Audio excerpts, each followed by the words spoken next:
আসসালামু আলাইকুম রহমতুল্লাহি অবরকাতুহু। সম্মানিত দর্শক, বাংলাদেশের রাজনীতিতে আওয়ামী লীগের অপরিহার্যতা দিন দিন বেড়ে যাচ্ছে। কিন্তু এই দলটির যে নেতৃত্ব, সেই জায়গাটি এখনো পর্যন্ত নির্ধারিত হয়নি। যখন এই দলটি ক্ষমতায় ছিল ১৭ বছর ধরে, পুরো সময়টি রাজনীতির নেতৃত্ব বলতে শেখ হাসিনা। ডানে কেউ নেই, বামে কেউ নেই। তিনি যাকে যে পদ পদবি দিতেন, তিনি নেতা হয়ে যেতেন। এখন যারা নেতা হতেন তাদের হয়তো অনেকের দীর্ঘ রাজনৈতিক ব্যাকগ্রাউন্ড আছে, আওয়ামী লীগের সঙ্গে সুসম্পর্ক রয়েছে। কিন্তু একটি দলকে বিপদের দিনে কিংবা সুদিনে সুন্দরভাবে নেতৃত্ব দেওয়ার যে দৃঢ়তা, চারিত্রিক যোগ্যতা, এই বিষয়গুলো প্রায় সকলের মধ্যেই ছিল না। আবারও বলছি, ছিল না। ফলে কি হলো, আওয়ামী লীগের যখন সুসময়, এই লোকগুলো পদ পদবি পেয়ে রাতারাতি তারা ধনী হওয়ার চেষ্টা করলো। কোথায় টাকা উপার্জন করা যায়, কোথায় ২ নম্বরি করা যায়, কি করে গাড়ি বাড়ির মালিক হওয়া যায়, ডাজ নট ম্যাটার সেটা কত অনৈতিক হোক আর সেটা কত অনিয়ম হোক।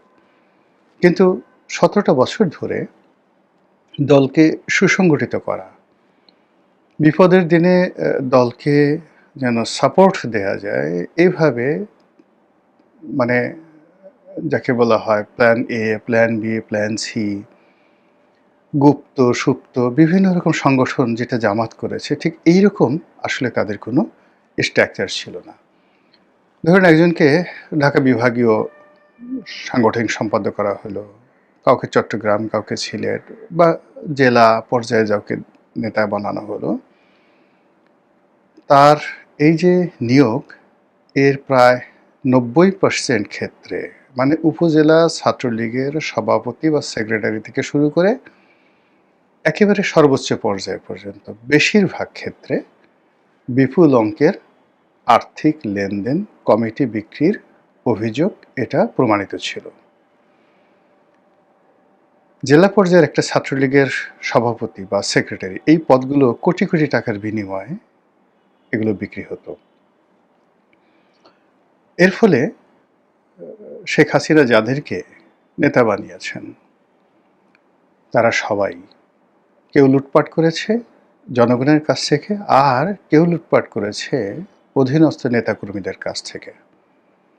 আমি অনেক নেতাকে চিনি যাদের কোনো ব্যবসা ছিল না, বাণিজ্য ছিল না, কিন্তু ধানমন্ডি, গুলশান, বনানীতে ৩টে, ৪টে, ৫টা করে অ্যাপার্টমেন্ট, এবং এক একটা অ্যাপার্টমেন্টের দাম ১০ কোটি, ১৫ কোটি টাকার। তারা এখন সবাই পলাতক।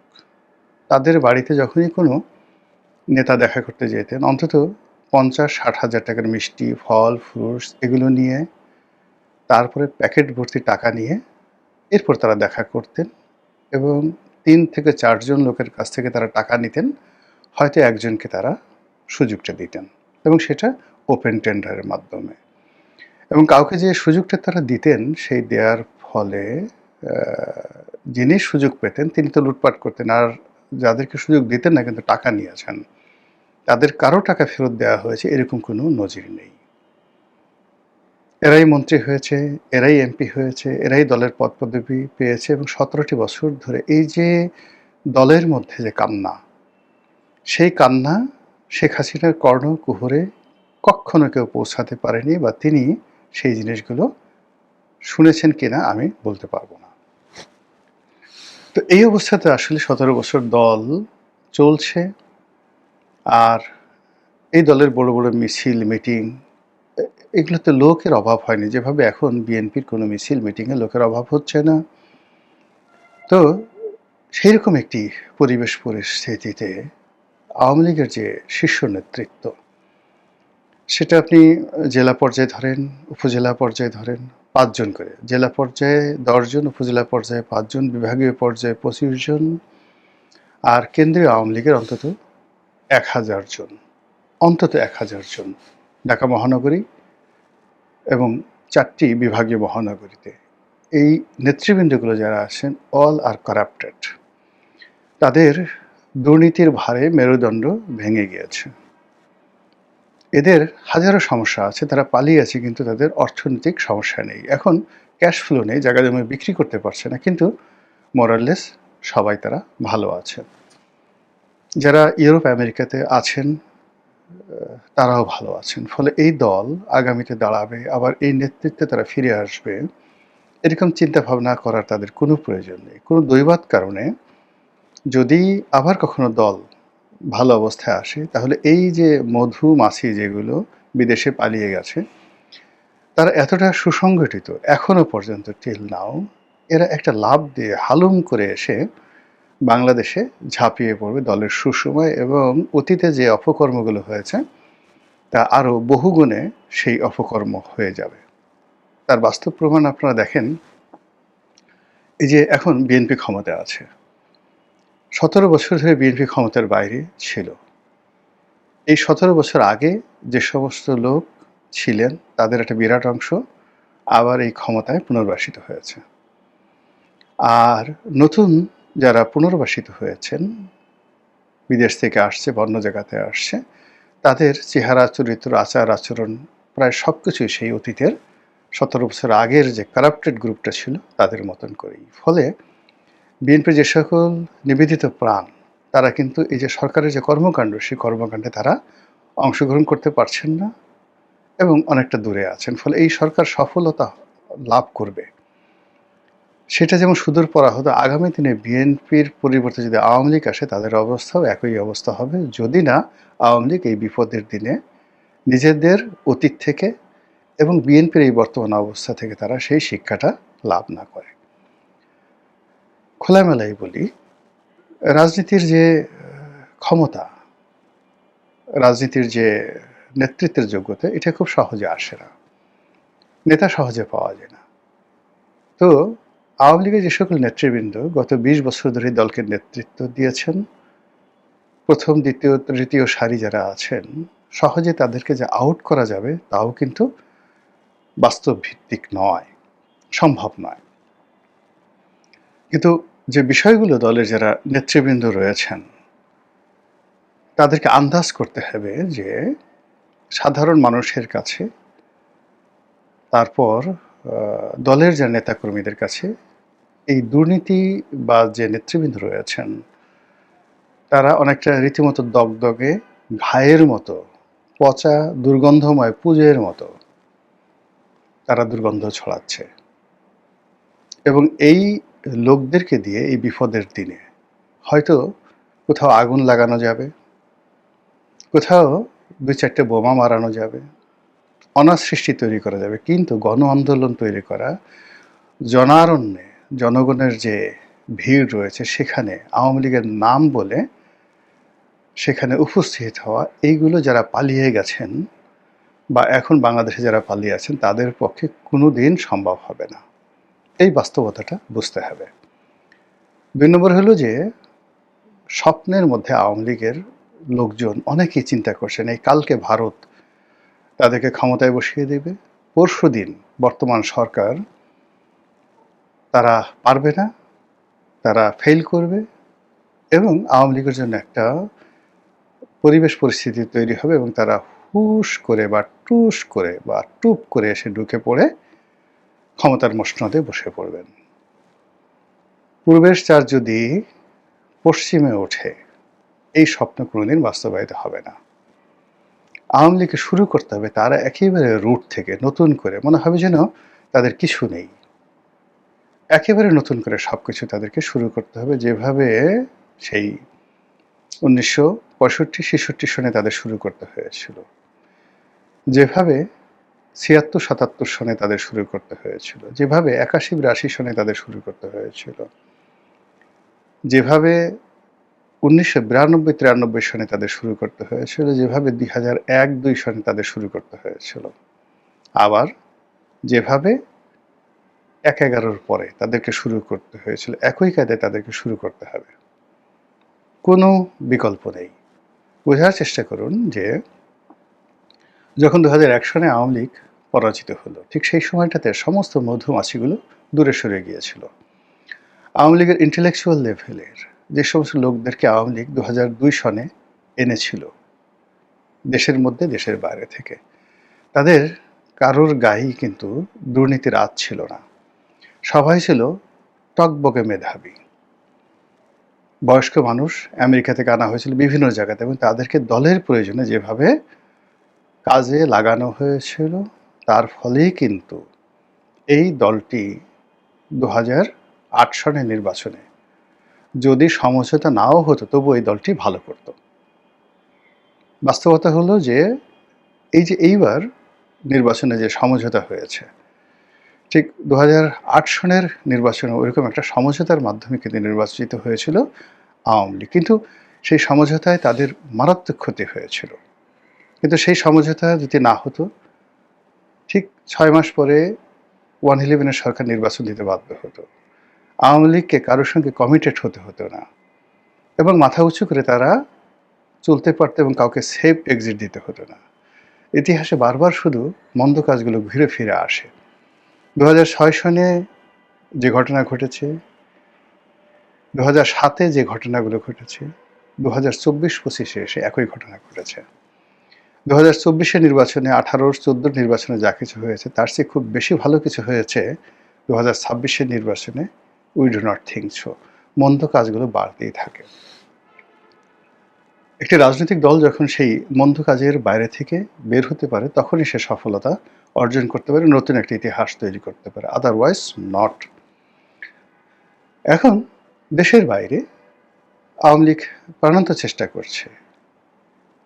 সেই প্রাণান্ত চেষ্টা করছে তাদেরকে নিয়ে, যাদের জন্য আওয়ামী লীগের পতন হয়েছে। সেই প্রাণান্ত চেষ্টা করছে তাদেরকে নিয়ে, যাদের ব্যাপারে নেতাকর্মীদের কোনো রকম, যাকে বলা হয়, বিশ্বাস নেই, ভালোবাসা নেই, শ্রদ্ধাবোধ নেই। সংগঠিত হওয়ার চেষ্টা করছে বা কথা বলার চেষ্টা করছে তাদেরকে নিয়ে, যারা নৈতিক মনোবল হারিয়ে ফেলেছেন। বাংলাদেশে আসবেন, আগামীতে জনগণের মধ্যে কথা বলবেন, এই ইমেজটাই তাদের সম্ভব নয়। স্বয়ং বর্তমান প্রশাসন যদি 100 রকম সুযোগ সুবিধা দেয়, আওয়ামী লীগ অফিস খুলে তাদেরকে বসতে বলা হয়, তারা কলকাতা থেকে, দিল্লি থেকে, ইংল্যান্ড থেকে এসে আওয়ামী লীগ অফিসে বসবে, তালা খুলবে, এইরকম শক্তি নেই। এবং বাংলাদেশে যারা ধরেন মিছিল করছে, মিটিং করছে, এরা অনেকটা আবেগের বশবর্তী হয়ে করছে, না বুঝে করছে। যারা বুঝছেন দেশের রাজনৈতিক অবস্থা, জনগণের মন মানসিকতা, অনেক মানুষ আওয়ামী লীগকে স্মরণ করছেন, আওয়ামী লীগের কথা বলছেন মূলত বিএনপিকে রাগিয়ে দেওয়ার জন্য, অথবা অনেক মানুষ আওয়ামী লীগকে স্মরণ করছেন একেবারে অন্ধ ভালোবাসার কারণে। মাঝামাঝি বিচার করে, বিশ্লেষণ করে, বিবেক দিয়ে একেবারে বর্তমান যুগ, ইউনূসের যুগ, আওয়ামী লীগের যুগকে বিশ্লেষণ করে আওয়ামী লীগের যুগ এটা ভালো ছিল, এইভাবে কথা বলছেন আমি অন্তত পক্ষে কাউকে দেখছি না। তো এত কিছুর মধ্যেও কিন্তু এই যে গত 2 বছর চলে গেল আওয়ামী লীগ প্রবাসে, 2 বছরে যদি বলা হয় 2 বিন্দু, 2 পয়েন্ট অথবা 2 হাত সামনে এগিয়েছে Awami League, not like that. এই সময়টাতে রূপপুর পারমাণবিক বিদ্যুৎ কেন্দ্র উৎপন্ন হচ্ছে, আওয়ামী লীগ লোকজন খুব খুশি, জ্বলছে। কিন্তু এখানে যে বালিশ কাণ্ড ঘটেছে, দুর্নীতি, বিএনপি যেভাবে বলছে বা ইউনূস যেভাবে বলছে সেভাবে দুর্নীতি হয়নি, কিন্তু ওই প্রকল্পে যে দুর্নীতি হয়েছে এটা আওয়ামী লীগকে স্বীকার করতে হবে। তারপর পদ্মা সেতু, অন্যান্য বড় বড় যে প্রকল্পগুলোতে সীমাহীন দুর্নীতি হয়েছে, সীমাহীন দুর্নীতি হয়েছে, এবং সেটা নট লেস দ্যান 30-40%। এটা আওয়ামী লীগকে স্বীকার করতে হবে, গোপনে, প্রকাশ্যে স্বীকার করার দরকার নেই। কারা কারা এই কাজ করেছে, সেই টাকা কোথায়, কারাই সেই টাকাগুলো নিল, এগুলো আওয়ামী লীগকে স্বীকার করতে হবে। এরপর নিয়োগ, বদলি থেকে শুরু করে যা কিছু এখন হচ্ছে, তার শুরুটা তাদের মাধ্যমে হয়েছিল। যে গুম, যে খুন, সামরিক বাহিনীতে যে দলীয়করণ, এবং সামরিক বাহিনীর লেফটেন্যান্ট, সেকেন্ড লেফটেন্যান্ট থেকে শুরু করে একদম কর্নেল পর্যন্ত যে অসন্তুষ্ট একটা গোষ্ঠী ছিল, পুলিশে, সিভিল সার্ভিসে অসন্তুষ্ট গোষ্ঠী ছিল, তারা কিন্তু কেউ এখন আফসোস করছে না যে আওয়ামী লীগ নেই। নো ওয়ান, কেউ আফসোস করছে না। এটা আমরা বাংলাদেশে আছি, সবার সাথে এটা বুঝতে পারছি। আমাদের ইকোনমি খারাপ, সব কিছু খারাপ, সরকার প্রশাসন চালাতে পারছে না, সব কিছু ঠিক আছে, কিন্তু মানে এই যে প্রশাসনটা ভেঙে পড়েছে, অর্থনীতিটা ভেঙে পড়েছে, পুরো অর্থনৈতিক বিধি ব্যবস্থা থেকে লক্ষ লক্ষ কোটি টাকা বের হয়ে গেছে, ৫.৫ লক্ষ কোটি টাকা শুধু খেলাপি ঋণ। এটা ইউনূস জমানাতে হয়নি, এটা বর্তমান জমানাতে হয়নি। এটা বুঝতে হবে আওয়ামী লীগের যারা লোকজন আছে। এর বাইরেও দেখা যাচ্ছে যে যারা এই সময়টিতে নেতৃত্বের জন্য সংগঠিত হচ্ছে দেশে দেশের বাইরে, অ্যাট লিস্ট এর মধ্যে দেখা যাচ্ছে যে আওয়ামী লীগের জন্য, আওয়ামী লীগের দলের জন্য কোনো শুভ ফল বয়ে আনছে না। আওয়ামী লীগের জন্য আওয়ামী লীগের খুব একজন সিনিয়র নেতা বলছিলেন দুটো কথা শেখ হাসিনাকে নিয়ে। তিনি যেটা বলছেন সেটা হলো যে শেখ হাসিনার বয়স হয়েছে, তিনি যদি কোনো কারণে মারা যান বিদেশে, কোনো অবস্থাতেই এই আওয়ামী লীগ টিকে থাকবে না, নাম নেওয়ার মতো কেউ থাকবে না। অর্থাৎ শেখ হাসিনার প্রয়োজনীয়তা রয়েছে কোন পর্যায়ে, এক। ২ নম্বরে আবার তিনি আরেকটা কথা বলছেন যে শেখ হাসিনা এবং অন্যান্য যারা স্বপ্ন দেখেন যে খুব দ্রুত তারা বাংলাদেশে ফিরে আসবেন, ওই নেতারই বক্তব্য, অনেক সিনিয়র একজন নেতা, পূবের চাঁদ পশ্চিমে গেল এই স্বপ্ন কোনোদিন বাস্তবায়িত হবে না। তাহলে কি করতে হবে? সেটা হলো যে এই শেখ হাসিনাকে দিয়েই, বিকজ দলের যারা তৃণমূল পর্যায়ে যারা নেতাকর্মী রয়েছেন, সেই নেতাকর্মীরা শেখ হাসিনার বাইরে যাবেন না। শেখ হাসিনাকে তারা পছন্দ করেন, ভালোবাসেন, কিন্তু বয়সের কারণে, অবস্থানের কারণে শেখ হাসিনা বাংলাদেশে এসে নেতৃত্ব নেবেন এটা যেমন সম্ভব নয়, আবার তিনি দীর্ঘকাল ধরে ১০ বছর ২০ বছর ধরে প্রবাসে বসে তারেক জিয়ার মতো নেতৃত্ব দিয়ে আবার একটা সুযোগে বাংলাদেশে আসবেন, সেটাও সময় থেকে অ্যালাউ করছে না। তাহলে কি করতে হবে? তাকে তার দলের মধ্যে, পরিবারের মধ্যে, আপনজনদের মধ্যে যারা এই দলকে সুসংগঠিত করতে পারবে, তাদের মধ্য থেকে নেতৃত্ব মানে এখানে এই নেতৃত্বটা সিলেক্ট করতে হবে, মনোনীত করতে হবে। এখন সেটা পরিবারের ভিতর হতে পারে, পরিবারের বাইরে হতে পারে, কিন্তু যাদেরকে মানে উনি সিলেক্ট করবেন, অতীতে আপনি চিন্তা করুন তিনি জিল্লুর রহমান সাহেবকে সিলেক্ট করেছিলেন, অতীতে তিনি সৈয়দ আশরাফ সাহেবকে সিলেক্ট করেছিলেন। ইট ওয়াজ দ্য ব্রাইট সিলেকশন। অতীতে তিনি হাসান মাহমুদকে সামনে নিয়ে এসেছিলেন, ডক্টর হাসান মাহমুদ। এখন হাসান মাহমুদ তিনি সামনে কাজ করতে পারবেন না, কিন্তু নিয়ে এসেছিলেন। ইট ওয়াজ এ ব্রাইট ডিসিশন 111-এর সময়টিতে। আবার ধরুন এটা হলো 111-এর সময়, আবার 2001 সনে তিনি যাদেরকে সামনে নিয়ে এসেছিলেন, ইট ওয়াজ দ্য ব্রাইট ডিসিশন। আবার তিনি একটা সময়টিতে সাবের হোসেন চৌধুরী, আখম জাহাঙ্গীর হোসেন, আব্দুল মান্নান, জাহাঙ্গীর কবির নানক, তাদেরকে নিয়ে এসেছিলেন। ইট ওয়াজ এ ব্রাইট ডিসিশন। কিন্তু একাগারের সময় এই পুরো জিনিসগুলো ছিটকে পড়ে। আবার পরবর্তীতে ক্ষমতা আসার পরে অনেকে, একাগারের কারণে অনেকে ছিটকে পড়েন, আবার ক্ষমতায় আসার পরে অনেকে দুর্নীতিতে আকণ্ঠ নিমজ্জিত হয়ে তারা নেতৃত্বের যে জিনিসগুলো হারিয়ে ফেলেন। শেখ হাসিনা এই দলের সবাইকে চিনেন এবং তার যাকে বলা হয় একটা ম্যাজিক্যাল পাওয়ার আছে, যেটা এই মুহূর্তে বাংলাদেশের রাজনীতিতে দ্বিতীয় কোনো শীর্ষ নেতার নেই। আমি আমার নিজের কথা দিয়েই বলি, নিজের কথাতে বলি, ওনার সঙ্গে আমার কোনো রকম পরিচয় ছিল না। উনি আমার নাম শুনছেন কি না আমি তাও বলতে পারবো না যখন আমি মনোনয়ন পেলাম। তো আমি যে কাজটি করলাম, মানে উনার বাসায় কাজ করেন একেবারে পিয়ন পর্যায়ের একজন লোক দিয়ে আমি আমার বায়োডাটাটা ওনার কাছে পৌঁছে দিলাম।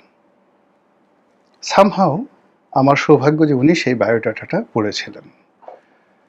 বায়োডাটা পড়ার পরে আমার যে কর্মকাণ্ড, নির্বাচনী এলাকাতে আমার কর্মকাণ্ড, ওটা তিনি খোঁজ নিয়েছিলেন এবং দেখেছিলেন এবং উনি ওটা বিশ্বাস করেছিলেন। এবং ওটার ভিত্তিতে যখন তিনি আমাকে মনোনয়ন দিলেন, ওই দিনই আমার মানে কথা হলো। উনি আমাকে বললেন যে, রনি, তোমার বায়োডাটা আমি দেখেছি, you are a brilliant, you are a challenging boy. মানে এই ব্রিলিয়ান্ট কথাটা হয়তো লেখা ছিল, কিন্তু আমি যে চ্যালেঞ্জিং, এটা আমি 2008 সন পর্যন্ত আমি নিজেকে চ্যালেঞ্জিং মনে করতাম না। আমার কাছে মনে হতো আমি একটা ভীরু, কাওয়ার্ড, কাপুরুষ। কিন্তু আমি যে চ্যালেঞ্জ নিতে পারি, এটা 2009 সন থেকে মানে শেখ হাসিনার যে বক্তব্য দেওয়ার পরে আমি যে এমপি হলাম, এরপর থেকে আমার জীবনে যে চ্যালেঞ্জগুলো আসলো সেগুলো মোকাবেলা করতে গিয়ে আমি বুঝলাম। কিন্তু আমার নিজেকে আবিষ্কার করার ক্ষমতা ছিল না। শেখ হাসিনা আমাকে বলছিলেন, "ইউ আর এ চ্যালেঞ্জিং বয়", ইংরেজিতে। "যাও, তোমাকে একটা চ্যালেঞ্জ দিলাম।" এবং আমি যে নির্বাচনী এলাকাতে ইলেকশন করেছি, এটা খুব সহজ বিষয় ছিল না। গত ৪০ বছর ধরে, অর্থাৎ ২০০৯ থেকে তার আগের ৪০ বছর আমার যে প্রতিদ্বন্দ্বী ছিলেন ক্ষমা জাহাঙ্গীর হোসেন সাহেব, তিনি ওই এলাকাতে মানে এরকম একটা বলয় গড়ে তুলেছিলেন যে ওখানে তার একটা ধারণা ছিল শেখ হাসিনা স্বয়ং দাঁড়ালেও ক্ষমা জাহাঙ্গীরকে পরাজিত করতে পারবে না। সংগঠন, দল সবকিছু তিনি সেইভাবে গড়ে তুলেছিলেন, ক্যাডার বাহিনী থেকে শুরু করে সবকিছু। অন্যদিকে বিএনপির যে প্রার্থী ছিলেন আমার মামা শ্বশুর, তিনিও গত ৪০ বছর ধরে ওখানে এতটা মাসেল পাওয়ার, অর্থ, মানে বিএনপির জনপ্রিয়তা আওয়ামী লীগের পর্যায়ে ওখানে ছিল না, কিন্তু মারামারি কাটাকাটি মাসেল পাওয়ারে শাহজাহান খাঁর সামনে দাঁড়ানোর মতো অবস্থা পটুয়াখালী জেলাতে কেউ ছিল না। দ্বিতীয়ত, ক্ষমা জাহাঙ্গীর সাহেব যখন এমপিও ছিলেন, মন্ত্রীও ছিলেন, ঠিক ওই সময়টাতেও শাহজাহান খাঁর সামনে সরাসরি সামনে দাঁড়িয়ে কথা বলার মতো অবস্থা তার ছিল না। যেমন ধরেন ঢাকা শহরে সাবের হোসেন চৌধুরী খুব জনপ্রিয় ছিলেন, কিন্তু মির্জা আব্বাসের নির্বাচনী এলাকায় যখন সাবের হোসেন চৌধুরী মন্ত্রী, তখনও তার সঙ্গে ফাইট করার মতো অবস্থা তার ছিল না। এইরকম আর কি ক্ষমা জাহাঙ্গীর ভার্সেস শাহজাহান খাঁর অবস্থা ছিল। ঠিক সেই জায়গাতে যখন মনোনয়ন দিয়ে আমাকে পাঠানো হলো, ইট ওয়াজ রিয়েলি চ্যালেঞ্জিং। তো আমার জীবন, আমার যৌবন সব কিছু তছনছ হয়ে যেতে পারতো, কিন্তু আল্লাহর মেহেরবাড়িতে আমি সেই চ্যালেঞ্জে জয়লাভ করেছিলাম। তা আমি এখন বলতে গেলে বৃদ্ধ। মানে আমার সেই ২০০৮ সনের যে চ্যালেঞ্জিং, বা ২০০১ সনে আমি যখন আওয়ামী লীগের মনোনয়নের জন্য প্রাণান্ত চেষ্টা করছিলাম, নির্বাচনী এলাকাতে কাজ করছিলাম, তো সেই কাজ করতে গিয়ে আমার যে মনোভাব ছিল, শক্তি ছিল, সেটা আমার এখন নেই। কিন্তু আমার সে ১০ বছরের ছোট, ১৫ বছরের ছোট, এরকম অনেক লোককে শেখ হাসিনা চিনেন, যেভাবে আমাকে তিনি চিনেছিলেন। আমার দুর্ভাগ্য, আমি কাজ করতে পারিনি। দলের হয়তো আমাকে রিক্রুট করতে পারে না, কিন্তু একটা স্বর্ণালী সময় ছিল, আমি বা আমার সঙ্গে যারা যারা ছিলেন আমরা সবাই কাজ করতে পারতাম। অন্তত ৪০ জন লোক আমরা একত্রে ছিলাম। তারা না, আমি, ইকবালুর রহিম, নজরুল ইসলাম বাবু, এই যে যাদের বয়স মানে এই পর্যায়ে, যে ভূমিমন্ত্রী জাভেদ ছিল, মানে যত অভিযোগ আসছে পরে, কিন্তু ২০১০, ১১, ১২ সনে এদের কারোর বিরুদ্ধে অভিযোগ ছিল না। নাজমা, ছেলে মেয়ে এদের মিলিয়ে মোটামুটি প্রায় ৪০ জন আমরা সংসদের ভিতরে বাইরে আর ছিলাম, যে এনামুল হক শামীম, মানে আমরা সবাই মানে এই টোটাল গ্রুপের মধ্যে সামহাও আই ওয়াজ অ্যাট্রাকটিভ, এই total among the young group. এবং সেখানে আমি এই গ্রুপের মধ্যে সবচেয়ে সচ্ছল ছিলাম। জাভেদ, যেটা আছে ভূমিমন্ত্রী জাভেদ, তারা পূর্বপুরুষ, তার বাবা ধনী ছিল, কিন্তু ফার্স্ট জেনারেশনে ব্যবসা বাণিজ্য করে আসলে ওরকম চৌকুশ বিজনেসম্যান হিসেবে আমার যে একটা পরিচিতি ছিল সেই ১৯৯১ থেকে ব্যবসায়ী মহলে, ওটা অন্য কোনো এমপি বা এমপির ছেলেদের ছিল না, কারো ছিল না। তারা হয়তো অনেকে তাদের পৈতৃক একটা ব্যবস্থা ছিল, কিন্তু সামহাও এই জিনিসগুলো ওই সময়টাতে হয়নি। তো এরকম জাস্ট আমি আমার নিজেকে দিয়ে একটা উদাহরণ দিলাম। পরবর্তীতে ধরেন আমি বিএনপিতে চলে আসছি, এখনও বিএনপিতে আছি, কিন্তু দলের মধ্যে আমি চাই যে আওয়ামী লীগটা সংগঠিত হোক, বিএনপিটাও সুসংগঠিত হোক। এখন অনেক ক্ষেত্রে বিএনপি সমালোচনা করি, চাই যে বাংলাদেশের রাজনীতিটা রাজনীতিবিদদের হাতে থাকুক, অরাজনৈতিক শক্তির হাতে না যাক। সেই দিক থেকে আওয়ামী লীগের এখন যে রাজনীতির তোড়জোড়, যে দুর্গন্ধ, যে আবর্জনা, যে পচে যাওয়া নেতৃত্ব আওয়ামী লীগকে ডুবিয়েছে। হঠাৎ করে এক একজন দেখা গেল জয়ের বন্ধু।